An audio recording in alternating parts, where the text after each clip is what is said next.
Do you want to see how I went from this to this? Then this video is definitely for you. Sit tight and enjoy. Hi everyone, welcome back to my YouTube channel.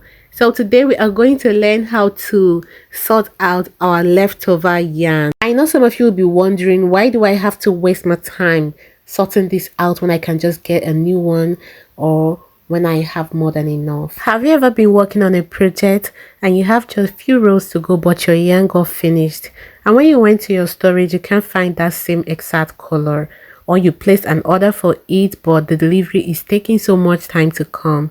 That is when you need your leftover yarn. Now, being patient is one of the virtues of a good crocheter, so don't tell me you can't do this. Because how do you sit down for hours and make something out of a ball of yarn? I know, right?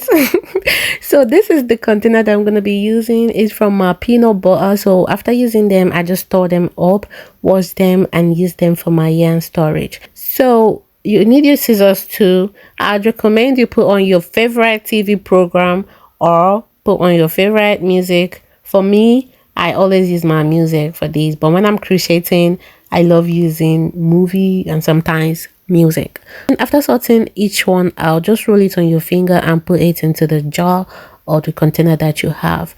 You could still buy some containers online, but for me, I recommend you use this because it's more economic. Okay, so I'm gonna sort them out real quick and then meet you when I'm done.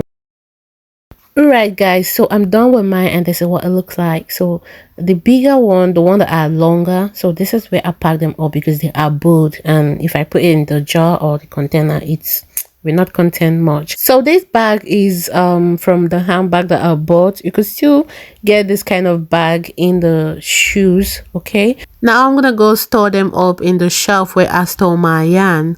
Okay, so it is so easy to access right now. Make sure you don't get stranded again. As a crocheter, you don't need stress. Yeah, I hope you guys enjoyed this video. All right, thank you very much for watching. Bye.